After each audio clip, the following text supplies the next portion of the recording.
Good morning, Bert Show. How you guys doing?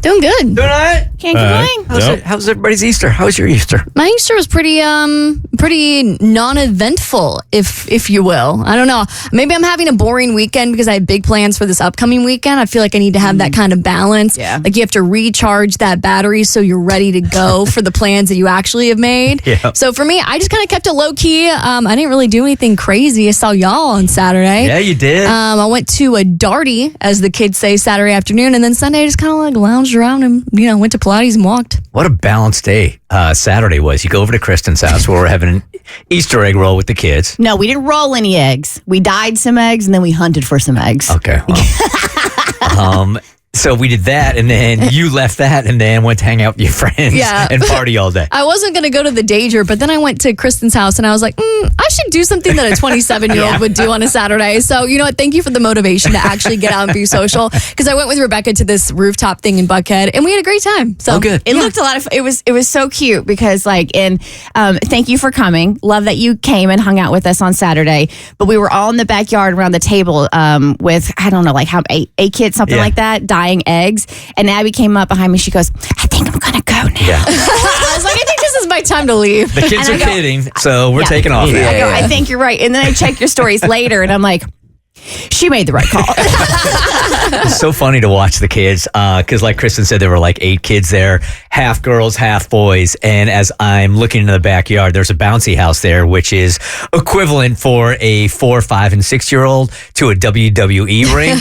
So you've got the girls playing nicely on the swing in the background, Using the little kitchen area, grilling up leaves and twigs and sticks. So sweet. Not a peep coming from over there. And then you pan on over to the boys, and there's flying elbows in the bouncy house, headbutting each other. Sounds about right. Cries, screams. There were tears. Shirts came off. Yeah, shirts came off. Ace is flexing those pecs of his. And then on Sunday for Easter, I tried this church thing. Yeah? Yeah. Oh. A lot of people were there. I bet. I heard. Who knew? Yeah. I saw. They talked a lot about Jesus. You would think. He's the main event. Yeah, I went to Gwinnett Church with Amanda and her family yesterday, and then we went to her stepmom's house and we had Easter lunch. So that was pretty standard stuff. It was pretty cool. It was a full Easter weekend for you. Yeah, how about you? Yeah, I mean, you guys already heard, like, we had a little Easter get-together that started out, it was just going to be neighbors and an Easter egg hunt in multiple front yards, and then it just kind of snowballed into more people coming, and then it just came like a full-on spectacle, which my husband was not very happy about Saturday morning. Why? Oh, no. Just because it takes, I don't want to say it takes a lot to get the house pulled together, but because we had let the house go so bad, it ended up taking a lot to pull it together and to pull the patio together, because you have to like blow pollen off, and then he ended up going and like rinsing the entire thing. Just stuff adds up before you have like guests over to your home and you want to make it inviting. Every kid's party needs a Bart, who I called the commissioner all day, or the warden. So it's the one that the kids are kind of scared of, right? And he's making the rounds, making sure everybody's okay. If a kid comes out of the bouncy house and is crying, Bart's the first one over there. Then he sets the rules down. He's the warden. He's the commissioner. He is. And every kid's party needs one of those. It does, but he also was kind enough to point out that you think, oh, he's like the buzzkill or whatever. No, the kids love him, and they are like they're all about Bart. Yep. I don't need you to like me. I need you to respect me. But he's a no nonsense guy. Yeah, he totally is. How about you, Mo? It was cool. I had another gout flare up, so that was another surprise. Yeah, that was awesome. I saw you limping on Friday, and that's when I was like, "Oh, dude, please tell me it's not. It's like you actually tweaked something." But no, it was. I was hoping I tweaked something, but as it got progressively worse throughout the entire weekend, I knew what it was, and so I couldn't really do much. My friends all came over to kick it with me on Saturday since I couldn't go anywhere, so that was a lot of fun. And then Sunday was more recovering. It was very uneventful. Yeah, we'll get more into that later on today for sure. All right, Jackson was heading on down to Savannah to a tattoo convention with his girlfriend. His girlfriend was determined to get a tattoo. You knew that was going to happen, but you were going to the convention thinking maybe I'll get one, maybe I won't. Which I said last week is a little bit like going to look at puppies saying, yeah, I'll just walk away from it, which you never do.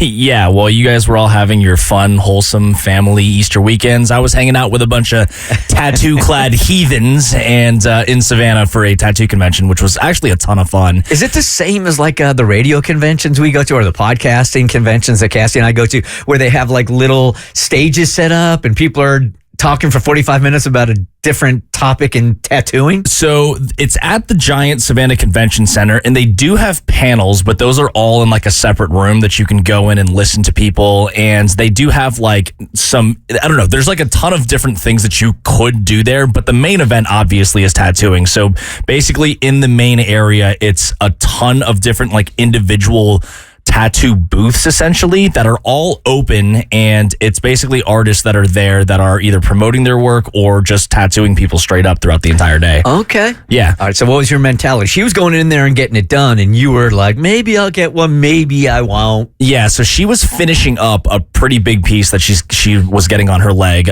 She had about a month ago, they had gotten about halfway through it, and they needed another day to do it. And so her artist was going to be at this convention, so it made sense for us to head down there. So this is going to be like another 5 to 7 hour day of her getting tattooed, which is a ton, and power to her for being able to handle that. And so, while she's doing that, I was like, who knows what'll happen? I'm going to be, walking around, perusing the booths and seeing what's going on.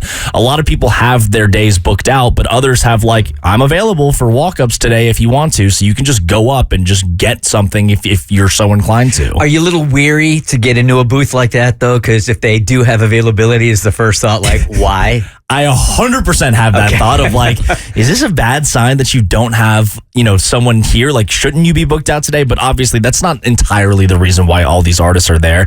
And, but also a bigger part of me is like, you want to do a lot of research on these artists before you go and get something done, For something stupid like I had gotten where I walked in, it was like, it didn't really matter who put a rat on my hip, But for something that I wanted for like a little bit of a bigger piece that I was looking for, I feel like I needed to be doing a little bit more research beforehand instead of just like scanning a QR code and reading, someone's, just looking at their Instagram page super quickly. Yeah.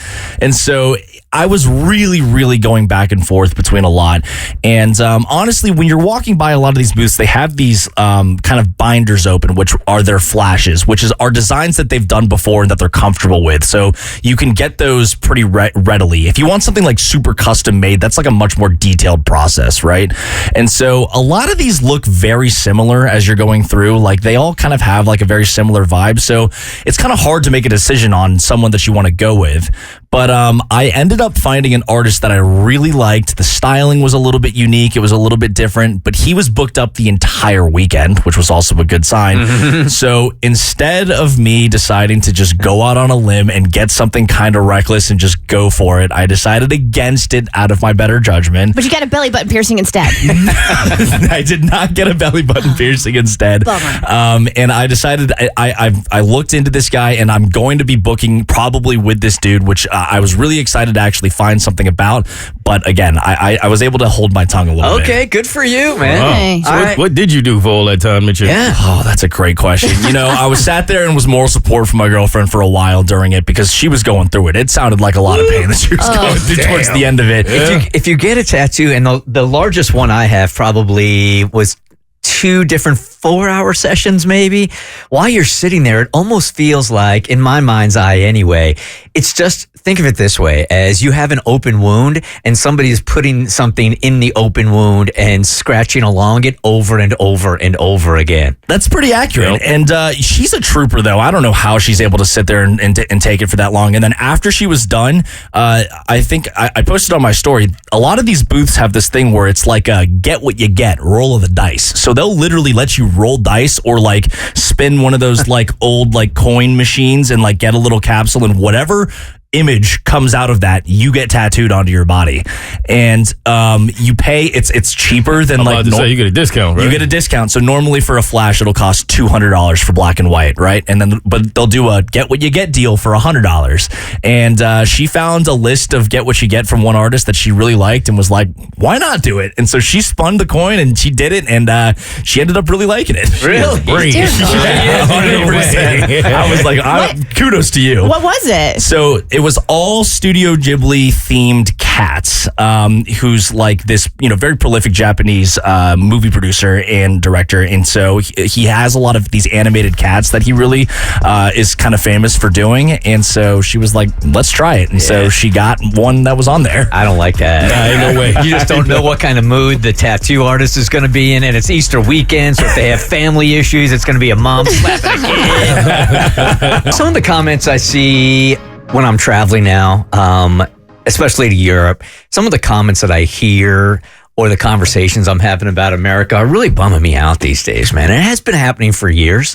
So I posted about it on Facebook, and predictably, what happened on Facebook happened on Facebook. And I'll get into it in just 1 second. But while you were on vacation, you had a different experience. I had I'm here just to offer a little balance. So with the bad comes the good, with the good comes the bad. So we're going to start off with the good, and then you can end with the bad. Okay, that's what I do.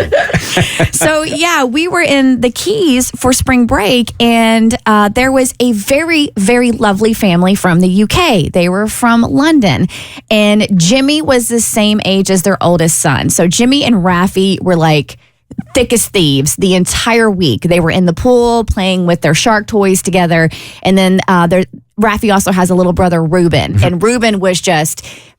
kid was a cannonball. He was jumping in the water 24/7. They were awesome, right? So of course, this is how it works now on family vacations. Kids mesh, and so when kids mesh, you start talking to the parents because we're all standing there in the pool, being responsible and watching our kids, right?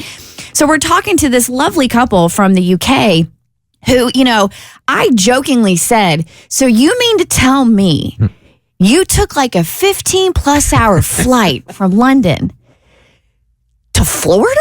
To Key West, too. Right. Yeah. Palm Beach is one thing. Key West is another. And I mean, it was a nice resort, but it wasn't that nice. You know what I mean? And so, because I was like, man, you could hop a train and be in the south of France in less time than that. So many islands off of Spain. Yeah. And she was just like, they were enamored with the States, and they loved they were just so complimentary, and it was genuine because British people aren't one to blow up smoke. Like they just very much, they tell it like it is. And she was just like, she hadn't been in the United States in 8 years, and they have like family all over the place, and somebody in his sister married an American, so now she's in the States. So they're just like, they all gathered here at this resort in the Keys, right?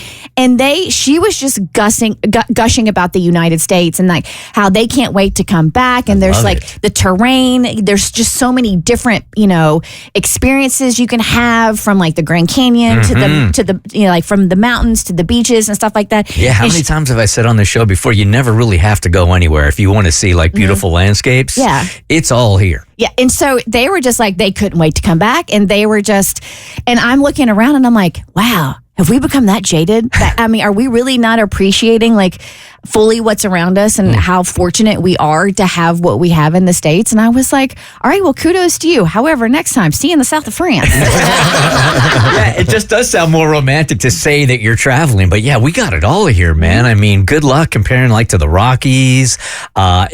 This is just an amazingly beautiful country, man. The rivers we have here, the lakes, the beaches, we got it all. Waterfall, we got it all. The one thing that was they were like laughing about is the abundance, like the overabundance. Everything is so big here.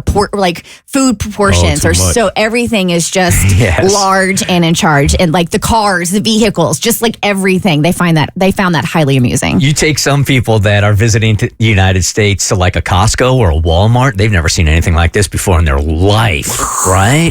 And the sizes when you take them out for dinner, like, what? Yes. What is this, right?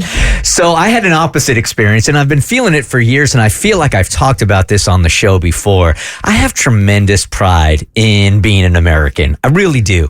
So I have seen sort of a decline in perception for a while now. I'd say like 8 to 10 years, to be honest with you. And I witnessed it on the last vacation that I was on also. Amanda and I went to the Caribbean, and we went to this French-owned Caribbean island called Guadeloupe, which is a beautiful island, really beautiful. But man, hardly anybody spoke English on the island, or it was broken English. There weren't a lot of Americans there. We hired a tour guide to take us around the island one day, and she was about 25, 26 years old. And I am always asking, like, what is the perception of America in your country? And she was joking with us and sheepishly said, I'm praying for you guys, right? And we kind of got a laugh about it. But while she did, that also hurt my feelings as an American. And I've seen this for a while now.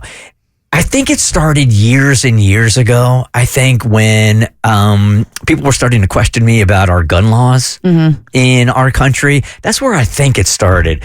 But I posted her reaction to my question of like, what's your impression of America on Instagram? And for me, this went viral, which is 250,000 people checked it out. Like 8,800 people liked it, 819 comments, 2,500 shares. That's big for me. And it turned out kind of the way I thought it turned out. Let me read to you what I wrote, because I was very particular about it. I didn't want to point the finger at any one candidate, but I already knew as soon as I put this down that that's what people were going to do. So I wrote, hurts my heart to admit that in my travels, America is viewed so differently than we used to be. We were in Guadeloupe, French island, when I asked our tour guide about her impression of America. And then I posted the video of her sheepishly saying, I'm praying for you guys, kind of laughing. I laughed, but it hurt. I've traveled a lot in the past. I had such a sense of pride telling people I was an American, and they were so excited and curious. And this has changed in recent years, at least in my travels. We feel like more of a punchline, like they aren't laughing with us anymore. They're laughing at us. And I hate it. And this is what I write on Instagram. And I hate that because I love America so much. And, I just have been, it feels to me almost, if you want a sports analogy, it almost feels like when the Patriots were winning over and over and over again, or Alabama was winning over and over again, as soon as it's a perceived slide, everybody's like, they're finally doing it, right? Oh, so our balls are deflated right now is what you're saying? Allegedly. Allegedly. I'm just trying to keep up with the sports analogy, man. But the comments that I was receiving online, or the arguments, I should say, that broke out online, should have been predicted, right? People thought I was making a statement about Trump, which I absolutely was not. This, as I've said, I've seen this decline for years and years and years, and Biden was the president also. But it immediately started like, oh, you think it's bad now? How about when Biden fell off his bicycle? And then people were starting to rip on Trump, and then people started to rip on Biden, and going back and forth and back and forth. I wouldn't take any impression from somebody that was just serving you a meal or something like that, or, oh, this is the press's fault because rest of the world is looking at mainstream America, and this is what the media is telling them to laugh at. And that has not been my experience, you guys. And I hate to say this because I really do love this country so much. It's just that I recall for my entire life when I'm traveling, that's the only thing that I've really loved to do, is that people were so like mesmerized by the country, right? It was so big and they were so curious about everything going on. And it doesn't feel like that to me anymore. They're not as curious. It's not the land of hope and promise and the American dream. I would say that's accurate. Yeah, it doesn't feel that way. It's like they're not as eager to move here or visit as they used to be. It's like, all right, y'all take care of that. We're going to stay here now. In my travels, maybe it's because they won't say it in my face. I haven't heard anyone say anything bad about our country, but I have noticed that like when someone would meet me before, similar to what you're saying, and they would find out I was from America, there were a lot of questions. They were like really excited to learn more. But now it just kind of seems like, oh, and then they just leave it there. Yeah, it's like, they know you're a tourist, and the people that I'm asking also are in the hospitality industry. So maybe it's not a fair ask because they're not allowed probably. No, I just mean just in my travels of like just meeting people in general, not necessarily the people who work there. Yeah, it's a bummer. Well, of course, non-Americans are going to feel this way about our country because I feel like the American news cycle is the most inflammatory it has ever been. Like any headline you see about the United States is some kind of is in one direction or the other, something very, very polarizing and in your face. And I think my question is like, why do we care? Like these people have no other concept about what it means to be an American or what it means to visit our country other than what the news wants them to see, which of course is nothing but negative, negative, negative. Not saying that there's not negative. I'm just saying these are random people from France or Guadeloupe who just see what the BBC wants them to see.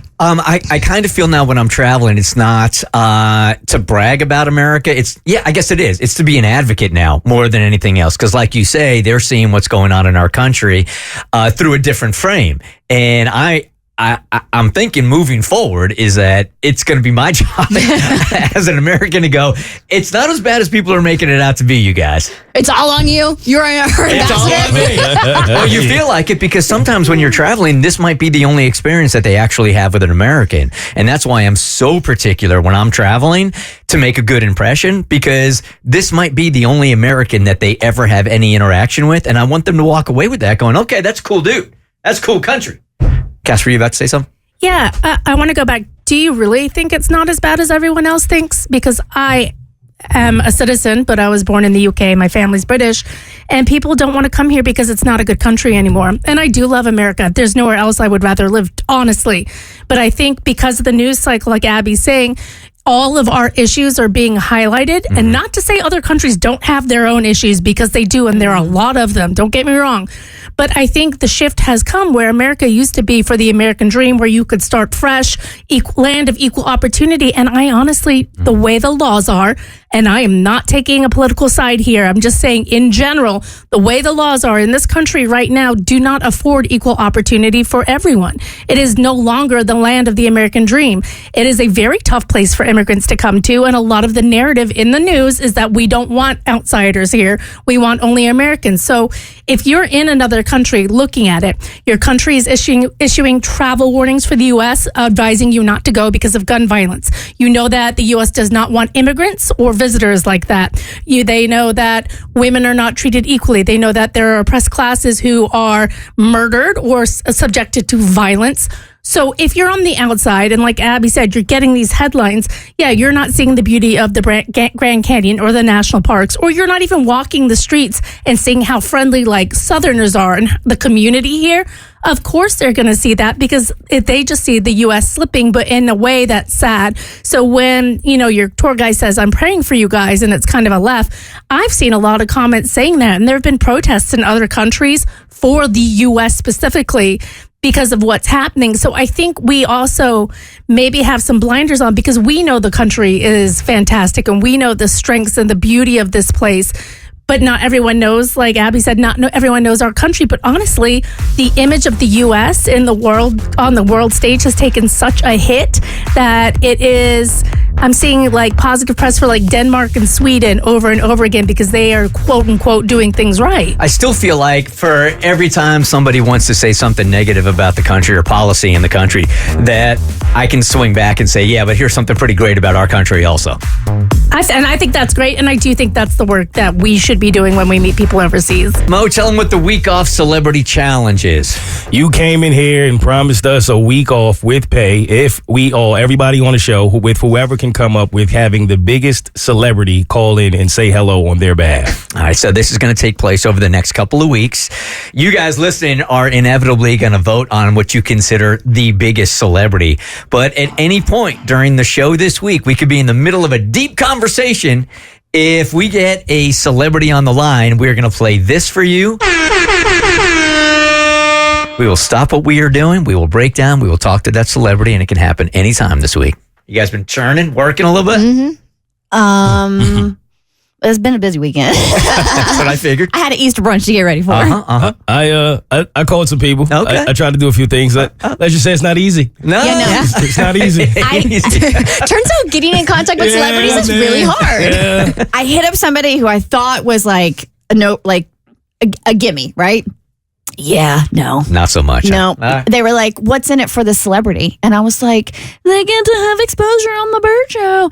And then I explained, but then they also get $1,000 for the charity for calling in. No, if the listeners vote them to be the biggest celebrity. So it's proven to be a little tougher putt. We don't have the best pitch in the world. No. It's not easy. Yeah, no, for sure. it's not. So I am starting to go through the lasts with my 17-year-old, and it's been a bit of an emotional roller coaster, man. He's about to turn 18 years old, and he's graduating from high school, and I don't think I allowed myself to have the feels until my ex-wife Stacy and I were at his senior night for his soccer team last week, and she said that she has been like crying every other week. She is crying right now. Anytime she thinks that, oh my God, he's going to be, I can't believe that we're going to be moving him up to Athens in August. I can't believe it, right? And she said just the thought of him taking off is breaking her up every week. And I laughed at her at the time, but what it really did was it kind of opened my heart. Hey, what happened? So now I'm starting to do the exact same thing. So he doesn't have all that many matches left in his high school career. And according to him, he's not going to go on and play soccer in college. So me watching him play soccer, the last game is like coming up. His senior night is coming up. He and I last week went and rented his last tux for a prom, and I was breaking up there also. This weekend for Easter, he was with his mom and her family. I had a weird moment this weekend when it came to Easter. And Abby, I know you're going to talk about how weird yours was too, but they sent me a picture, a very innocent picture of all of them. They went to Hilton Head. So it was my son Hollis, my son Hayden. It was her brother Brandon and his wife and their daughter, Sophie. And Joe was in the picture also this time. And Joe is the guy that I set her up with on the radio, right? Good to hear that the two of them are still going strong. Oh yeah, man, Love it's the real deal. Yeah, they're going to be with each other forever. I'm pretty convinced by that. They're coming up on a year, right? In May? Is it? Is that when we did it? Man? No, it has a year not. already? I feel like it was May. No? Yeah, time do be flying. It do be. They said they're willing to come on for an update because I get messages about them all the time. But in this particular picture that Gigi sent me, their grandmother, they were on the beach in Hilton Head and they found a piece of driftwood that they all took this picture on, right? And when we were together, Stacy and I were together, we used to take the exact same kind of picture with the family around Easter and around Thanksgiving. And now looking at that picture with all of the kids grown up and they're all sitting in like the same positions and watching them all grown up. And then me not being in that picture and Joe being there, I had a feeling about it. Really? I absolutely did. Like, it wasn't like a sense of, things should be different or anything like that. But I definitely looked at that picture and I'm not exactly sure what I was feeling. I just know I was feeling something. Was it FOMO? No, I was having a great time. Yeah. I just think that because that family photo was so sort of traditional with me in it, and we're talking about a while ago, just to see the same photo with Joe in there, who's an absolutely fantastic guy. Just the fact that he was in it and I wasn't made me feel a certain way on Easter weekend. And then I started thinking, man, this is the last Easter that the kids are going to be like in the house together, possibly. And I wasn't there on it. So I was feeling all that. Gotcha. But the last are tough, man. Oh. They are really tough. I posted that on Instagram and I got a bunch of moms going, I feel the exact same way about my kids. And they are only 4 and 5 years old right now. Like they're thinking, what's going to be? Kristen, again, the bunny cam was a hit on Friday. I think this is the highest number we've ever gotten. Though we haven't compared these numbers, but they're impressive. 104,000 people. Oh my gosh. Checked out that bunny cam on Friday. 104,000 views. Reach was almost 70,000. Wow. So yeah, I think people needed a little bunny action. Yeah, I think clearly they did. Once again, it's a success. And I think too, having your girlfriend's son Asa here and having my son Jimmy here might have upped the ante a little bit We because stacked the deck. watching very sweet 4-year-old little boys play with bunnies. That was peak bunny cam moment. That was a winner. Yeah. All right, Abby. So you found yourself sort of religiously wrestling this weekend during Easter. Yeah, I feel like yesterday was probably a weird day for a lot of people and I feel like a lot of my generation is in this boat where you're questioning beliefs that you've held for most of your life. So a little backstory for me is I was about as religious as you could get, like growing up. I was very, very involved in my Christian youth group growing up. I led youth groups for years. And for my entire life, it was just such a big part of my life and my identity. And I would say into my adulthood, I just started critical thinking and just questioning whether or not I really believed what I said that I believed. In the church, they're really big on this thing called the testimony, where it's like, what was your life like before Christianity and what was it like after? And I was like, well, I came out the womb Bible thumping, so I don't really know. This is all I've ever known. And it just made me think, I'm like, if this is all I've ever known, and I'm not saying I was brainwashed, I'm like, how do I know what I believe is really true? There's a million people out there that think their religion is right. There's a million people out there that think that there is no religion. How do I know that what I have always believed is actually true? So I'm kind of on this journey of just kind of dabbling with questioning, and it's weird because I feel like this is maybe the first phase in my life where I would feel uncomfortable calling myself a Christian. Yeah, and I would say this also, before you even get in depth in it, I talked to Andy Stanley about this for a while, and he told me that God wants you to question it. Well, I am. So I'm doing good, apparently. You don't get like, I think some people... Gold star, bing, bing. I think some people just want to rely on like, well, that's why they call it faith. But Andy was telling me like, God wants the questions, man. God wants you to really take a look at your relationship. Yeah, so I'm just not in a place where I'm okay with uncertainty. And I understand that faith requires a little bit of just kind of believing. But for me, I think I'm in a place where I'm like, if I'm going to live my life in such a way that is on that path, I'm not comfortable with being in the gray area anymore. Like, I want to be certain. I want to stand on business if I'm going to say I'm a Christian. So I would say I've been on that path for a couple of years now, and I feel like every year I sort of waver where, you know, maybe I'll post something on Instagram where it's like, okay, I'm posting this thing about Easter, but I still kind of have all these like weird questions and this existential crisis that I'm going through. But, you know, I would still say, you know, I'm still going to go to church, and I'm still going to, you know, I still feel like I identify as a Christian. And this is the first year where I saw Easter come up on the calendar, and I was like, yeah, I don't really feel like doing anything that day. You know, I'm like, I'll go to an Easter brunch because I was invited to it, but I'm not going to go to church. I don't even know if I'm going to post anything on Instagram about it.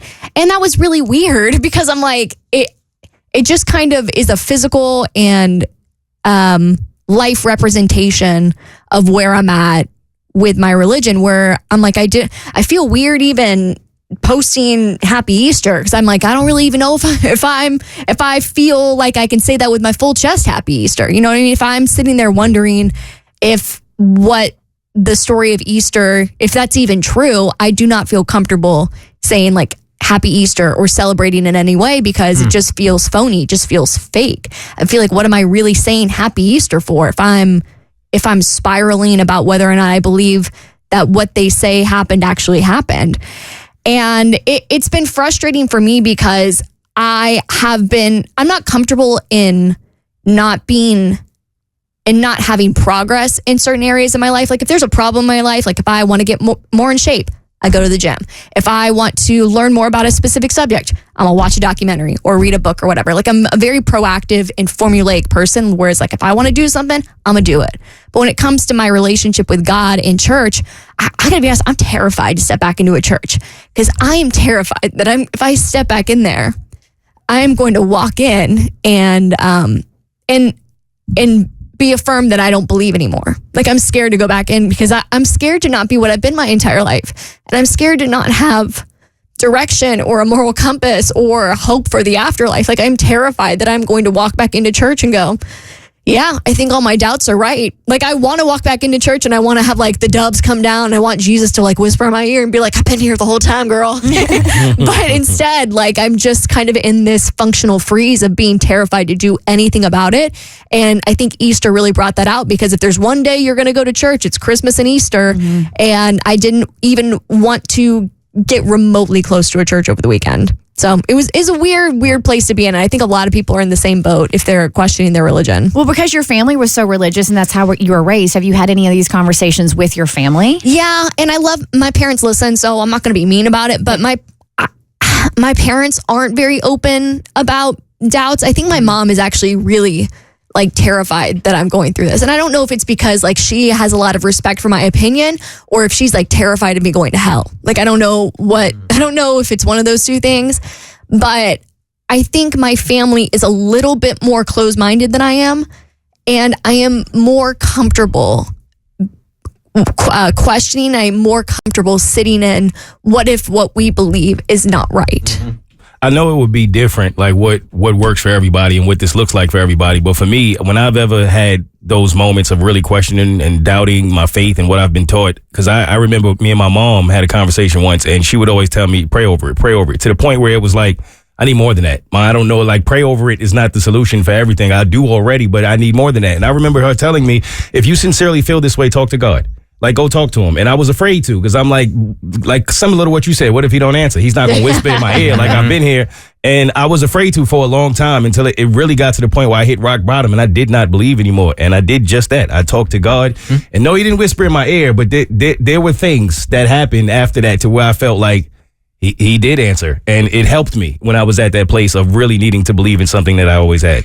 Did you get hit by that car right after that conversation you had with God, like questioning, like, God, if you listening, see, testing you. He's like, you really want to talk to me, don't you? We're about to see each other face to face, baby. How strongly you've been questioning it since the gout came along? God does have a bit of a passive aggressive reaction to a lot of the things, but yeah, I survived that getting hit by that car. I have to tell you something. Here's Jen saying, you are not alone, Abby. Hey, Jen, good morning. Hey, good morning, Bert Show. I love you guys so much. And Abby, oh my goodness, like, I am right there with you, and I've been there for quite some time. And I think I used to be really, really religious myself, and I found that it's not the religion that I have trouble with. It's the organized religion that I have trouble with. It's the people that I go. And I would go to church, and, you know, the whole, if you sit in my pew, oh my goodness, you get the dirty looks. The people who are going to church and claiming to be Christians are not acting very Christianly, and the messages that they're teaching are not what those individuals are actually doing out in their real everyday lives. Feels a little hypocritical, but that's not your thing, though, right? Yours is more like, okay, come on, the Red Sea party, and it's kind of like that kind of thing. Yeah. Like, oh, come on, he's really gonna like move that rock by himself. Right. It's funny because I think a lot of people have a problem with organized religion and the people in the church, but I fit in there. Like, it's a weird thing to say, but like, I love organized religion. I love routine. I'm a Taurus. I love knowing I have structure every week. I love community. And I think maybe because I was one of those people that it doesn't feel uncomfortable for me to be there, which is a weird thing to say. But for me, like, I just can't, I don't know if I can get on board with like the thousands and thousands of years ago things written down, and I'm not sure if they're true or not. Hey, Majan, good morning. You're on the Bert Show. Hey, Abby. Hey, Bert Show. Love you guys. Thank you. I went through the same thing in high school. I had a very tough high school experience, so I decided to go back to church with one of my close friends. I did Bible study. I didn't even make it to the baptism because I didn't believe anymore. And I grew up in church. I did liturgical dancing. I did choir. I did Bible study. I did all of that. But as I got older, I just stopped believing. And my family is very still religious based. I found that spirituality works better for me. I definitely believe in a higher power, but I don't like you said, just the specifics of it, the way that they make it seem so real and ingrained and true, and you really don't know. You don't know. So I think that it's okay to have a change of heart, because you might have another change of heart later where something happens and you start to believe again. I think that you should just follow your heart and believe what you believe, and don't let anybody tell you anything different. Thank you for calling. I actually struggled with this in college. I used to be very religious, Bible study, like the whole 9 yards. And one thing, if I can give you some information, Abby, from someone who maybe hasn't come back to the fold, I do believe there's something else out there. But one thing that did help me a lot, especially when you're specifically talking about the Bible and the stories in the Bible, is knowledge. So a lot of people don't realize Apocrypha, like demons and all that, was written by monks like hundreds of years later. So I would find like people with doctorates in theology who have studied theology, not just priests and pastors who have also done their own studies, but actual like academic theologians and don't come for me, but there are a lot of them on TikTok actually who explain what a lot of the passages in the Bible mean historically. And for me, given that context, it allowed me to better understand the time frame in which it was written and what the point was of those different passages. Some people argue don't eat pork is in the Bible. Well, pork was often trichinosis. It was undercooked. It made people sick. So was that maybe put in there for public health rather than being a religious law? So I think by getting that information, you're a very smart person. It could help you, lead you to the conclusions that you're comfortable with and take you down a path that you want to go down. Yeah, I might have to go on a deep dive one day when I'm a little bit more emotionally stable. If Jesus is listening this morning, I just want to let you know I got no beef with you, man. I got no beef with you either. Just talk to me. And Call me up, bro. I got nothing, no beef with anything in the Bible. We're good. He's like, solid over here, man. All solid. He's like, the timing. I just had a big weekend. You know what I mean? Like, He's got a lot going on. He's like, I just got up.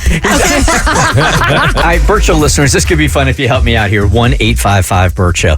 Have you ever stumbled upon something at like your parents' or grandparents' house that they had no idea how much the item was worth, but you looked at it and you're like, wait a minute here. You might be sitting on a whole bunch of cash. Or has that happened to you also where somebody pointed it out to you, you went, you got it appraised, and before you knew it, you had $5,000 and you had no idea? 1-855-BERT Show. I would love to know how much the old 1960 something baby blue Volkswagen Beetle Bug, how much that's worth in my mom's garage. Oh, she still has it? Yeah, it was her dad's. Wow. And that's what she learned to drive. Like, that's what she learned to drive in. And like, it's not like it's actually turned sideways and pushed in the back of the garage, and it's been sitting there for, decades. So here's why I'm asking this morning. So Amanda and I went up to Sugar Hill this weekend, and her dad lives up there, and he's got a whole bunch of stuff in storage. She needed to go and get some stuff from his storage container that was hers that she didn't have during the move. And she has always told me that he's had like this amazing Georgia Bulldog memorabilia collections. And as a Georgia fan, I was excited to see it, right? So we walk into this storage unit, and you guys, I don't know anything about this area really, but the names that I saw that this guy had, not just with Georgia Bulldog stuff, but all sorts of paraphernalia, I really want to get appraised because I think he's sitting on, I might be way wrong here, it's got to be over $50,000 worth of stuff. Damn. Really? Wow. So not only like Georgia memorabilia, but as I'm looking through it, he has like a baseball signed by Stan Musial and Willie Mays on the same ball. What? That got to be worth something. These are Hall of Fame baseball players here, right?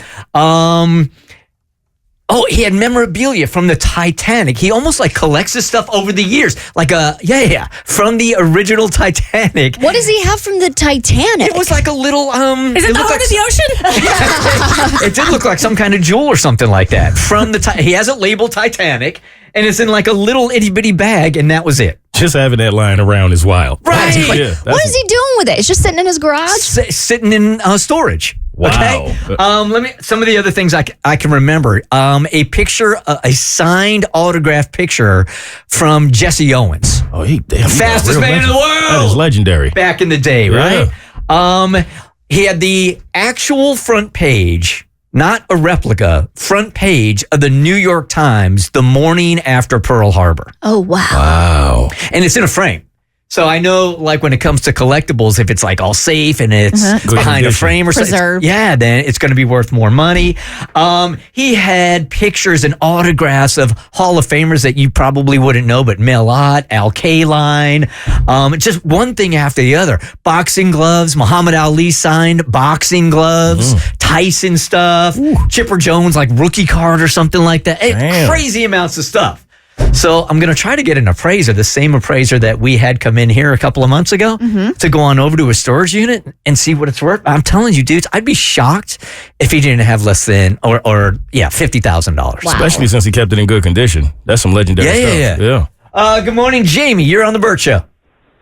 Hey, y'all. P1 over here. I love you, first of all. And similar situation. I went to hang out in California, where I'm from. A friend of mine just set my child in front of a closet to play the Xbox to keep him busy. But when I started looking at the games, I noticed all the memorabilia on the floor was football signed by John Madden, his trophies, and all of this stuff. So I'm asking my girlfriend, what are you doing with this here? And she was like, what do you mean? This is my uncle's stuff. I just leave it here. And John Madden is her second uncle. Wow. Oh, wow. Did she That's ever a flex. Did she ever get it praised? No, she just didn't care. She didn't care because it was family, and she just left it. She's like, it's just Uncle John. No biggie. No biggie that his name's on the front of all these video games. Greatest video game of all time. Hall of Fame. John Madden. Look, Abby's telling us constantly, it's tough out there finding good men. It's really tough. Rebecca thinks she has one. So I was reluctant to do this over the weekend. I'm like, rethink this. I don't want to mess around with it because you found a guy like you really liking. And here we were going into the weekend thinking that we were going to have a listener try to impress this guy for you. Yes, I had solicited a listener to volunteer to show up on my date with a man that I really like and pretend to recognize me from the Bert Show so that I could impress him. Sorry. And Bert, you were super generous because you observed that I do really like this man. Yes. And we're like, you'll still pay for Katie, our listener, to come down and have like a nice weekend with her friends, and I could just go on my date and enjoy it and not have to, potentially sabotage this love life. Because if it backfires or he finds out that we're using him on the air as content, then he gets ticked off and he doesn't want to see you again. I'm just like, no, let's not even do it. That was very generous. But I did it. I did it. I had to do it. Okay, I had to do it for two reasons. Number one, Katie, the listener, was so awesome. She was so sweet. She was hyping me up the entire weekend. Her excitement was so infectious, and she was like, we got this, girl. We're going to impress him. You're going to lock him down. And I really wanted to meet her because she was so cool anyway. So she drives an hour and a half to come up here to help you out. Yes. That's so cool. Okay. I have friends that wouldn't do that for me. Right? My husband wouldn't do that for me. And then, I'm not a quitter. I had to commit to the bit. So Saturday came around. I feel like the third reason is also what happened to you Saturday afternoon when we were at the Darty. I feel like you needed a redemption arc. Oh, talk about that. Yeah, we'll talk about that. So, continue. Okay, well, so Saturday came around and we meet up. We drive together to go get pizza, and I am so nervous. I'm more nervous than I was on our first date, and I'm visibly frightened. We're sitting there and I'm dropping silverware and I fling my straw at him on accident and it hits him on the chest, and I'm sighing deeply because I can't catch my breath. And he notices. He's like, this is our fifth date. Are you good? You shouldn't be this nervous anymore. And I was not good. I was So this is scared. all. So the setup is in the back of your head that she's going to come by, and that's why. I'm not listening to a single thing this man says. I literally, he went to go sit in the seat that was facing the door, and I said, no, get up. You gotta sit there. I didn't even give him a reason. I was just like, no, switch seats with me so I could keep an eagle eye on the door so I could see them when they walked in. And he didn't even ask why. He was just being accommodating. He was like, oh, okay, I guess All right. you don't want this. He said something about, you don't want the sun in your face. And I'm like, yeah, for sure. So I get a text from Katie, and she just says, incoming. And I'm like, oh God, it's happening. It's all happening. Don't freak out. So, Katie, you're at this place also? No, the Puerto Rican listener was named Oh, Katie. okay. Yes. Oh, that's right. Yes, That's right. it was Katie and Tori, her friend, who came through.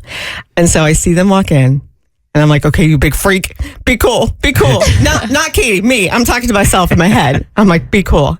So they walk up, and I have audio, a little snippet of what that sounded like. I am so sorry to interrupt. Are you Rebecca? Yes. From the Bert? Yes. Please, I'm so sorry for today. I've been listening for 17 years. Oh my God. That's really weird. I'm so sorry. Yeah. Oh my God, you're so beautiful. Now, you're so beautiful. Did I hear that right? She said that she's been listening to you for 17 years? She said she's been listening for 17 years. I'm I'm like, I've been talking for like one. Your reaction was hilarious. Oh my God. I love how you playing it. Yeah. Oh my God. No, it was so nice. She and her friend came up. She was like gushing, but she wasn't over the top. She was like, I love your story. I think you're so cool. Like, it's awesome to meet you. And then her friend asked my date if he would take a photo of us. Come on. Yeah, it was so funny. We got up, he took a photo. She's like, actually, that angle is wrong. Can you move your phone?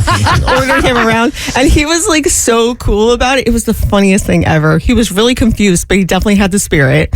And he was just taking our photos and was like, oh, that's so cool. Like, because they were apologizing. Like, I'm sorry to interrupt your date. And he's like, no, that's totally fine. That's totally fine. So we chatted and they went back and sat down. And I have like a very brief snippet of his reaction. Yeah, enjoy your event. Thank you. Wow, that's cool. Does it happen a lot? No, not really, honestly. It's ours. That's okay. That was fun. Oh, you being so humble. It was awkward for me. I can't believe you went No, I was trying to play it so cool, and I feel like he was trying to play it so cool too. And I could tell he was semi-impressed, but I also was like, oh, he's going home and Googling me immediately. And then everything I've ever done on the show, Muppets, like crying, everything just flashed through my head. And I was like, this cannot happen. So I confessed. Oh, you did?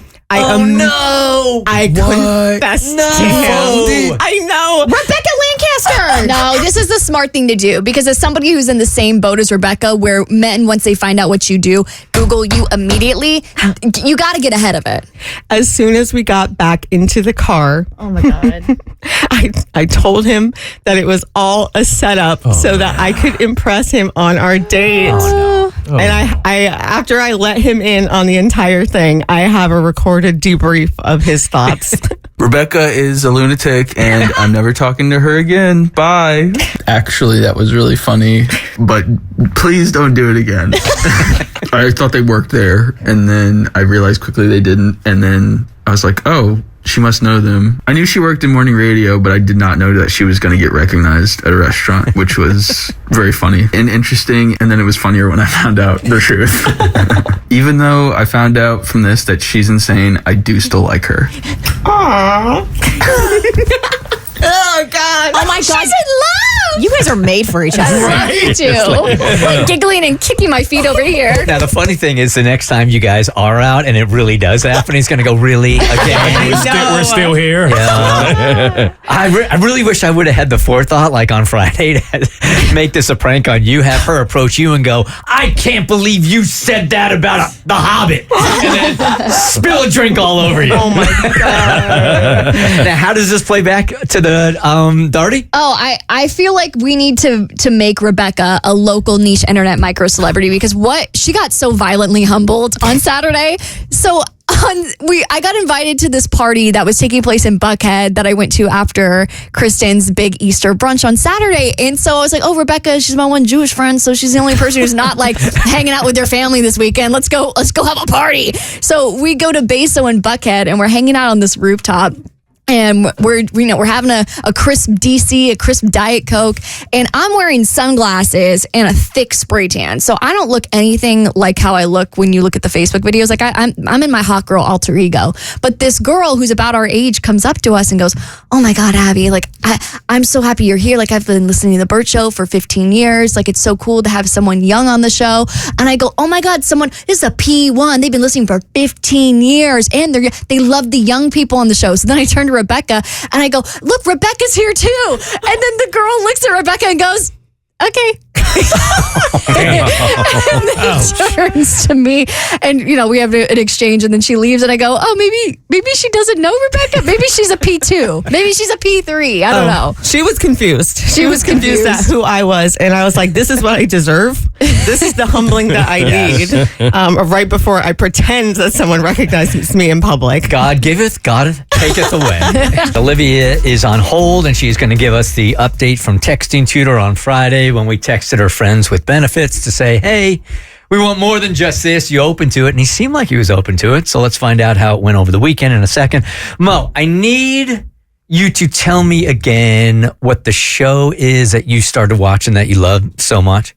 Great American Family? That was it. Uh-huh. What was it about again? It was about a family who was looking to adopt, and they adopted, and what they believed, allegedly, an 8-year-old who struggled with a rare form of dwarfism. But then it was also some allegations that she may have not been actually 8 years old. She was older, and then you really don't know her age, and I'm still in the middle of it, so I don't know what happens. Is it Netflix? It is on Hulu. Hulu. Okay. I finished The White Lotus last night. Ooh. I have never seen a television show wrap up so many storylines in 15 minutes. It was a lot longer than that. Well, I felt like the actual like. Well, the vacation was coming to an end. They had to wrap it up. It was the last day of vacay. It was quick, and I did not see any of that coming. Yeah. Did you see any of that coming? I had a sneaking suspicion about one storyline, yes.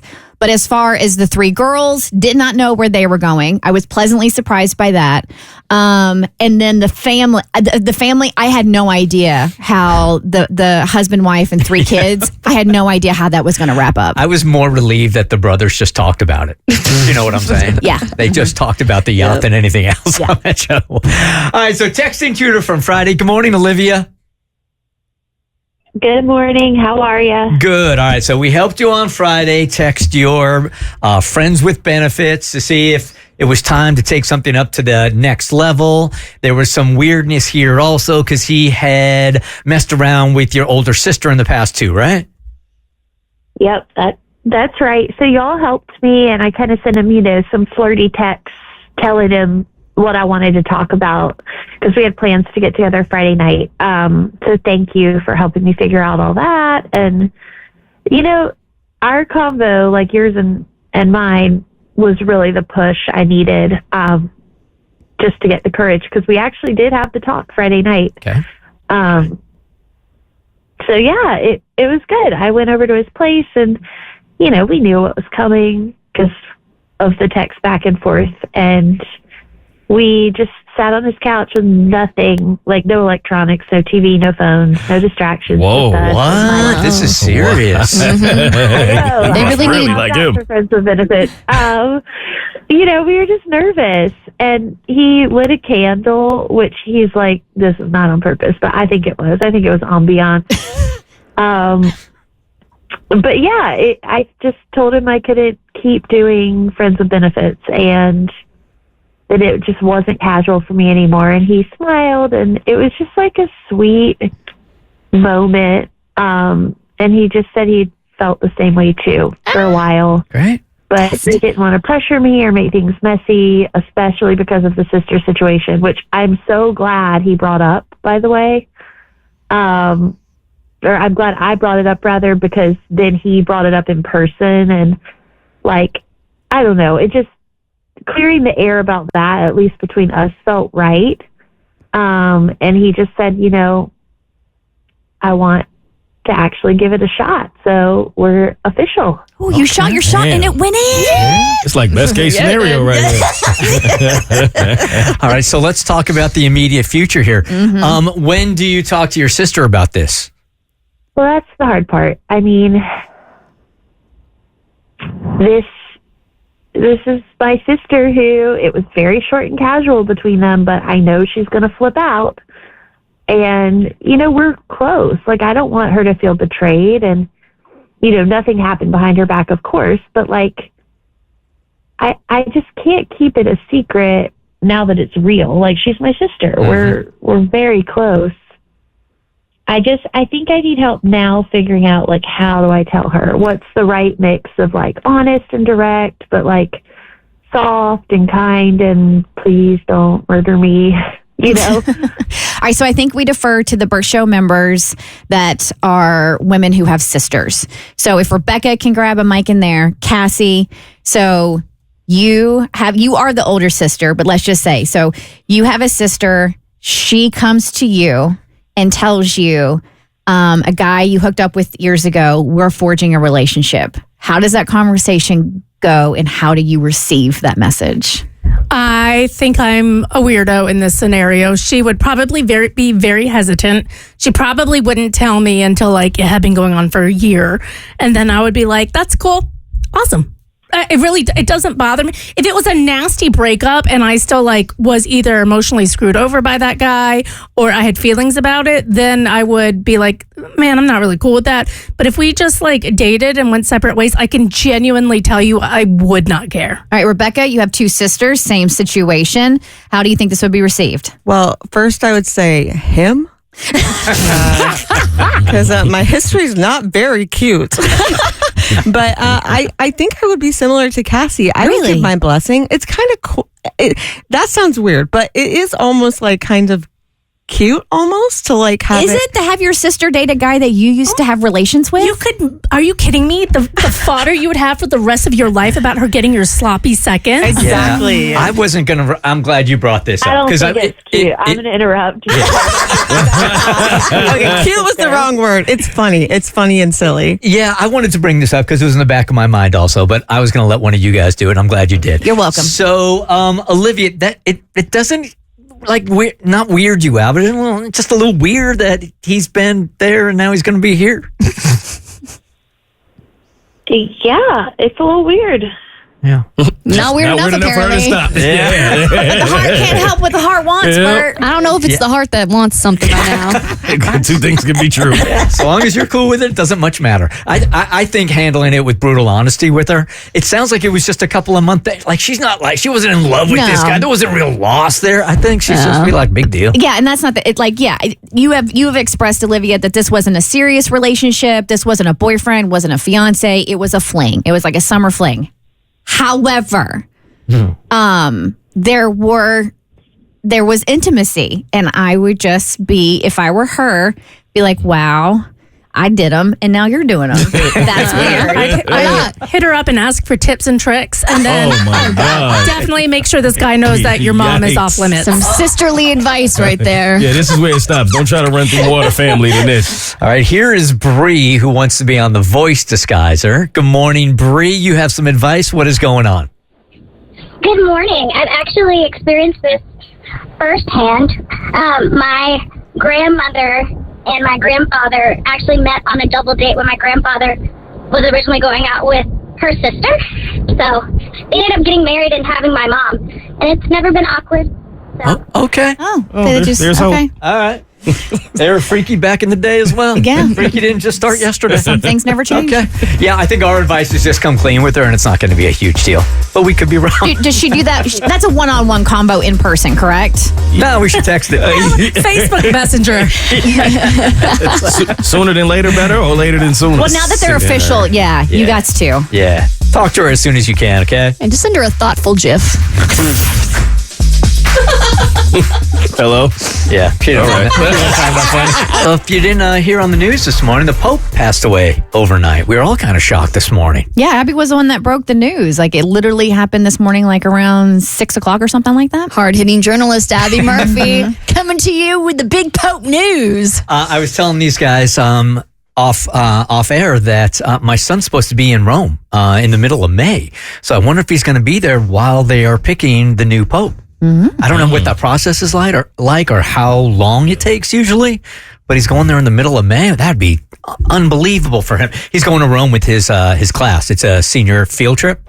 He goes to a private Catholic school, so they're all going together. Can you imagine? I mean, what that's going to be like for all of them? That's awesome, man. Very My cool. senior trip, we went to Cancun. Y'all had a senior trip? We did. A little different. Yeah, a little A little different. different. So I feel bad because the past couple of breaks, I feel like I've just been raking my parents over the coals, and this break might make my parents feel some type of way. But Bert and I differ from everyone else in the studio in the sense that we read our DMs reluctantly sometimes. And after a break I did a couple of weeks ago, right before we went on vacation, it was Plead the 5th, and y'all really came at me swinging with some questions that you can say I asked for. I don't know if I necessarily asked for people to question why my parents loved my brother more. The wording seemed a little pointed. You challenge.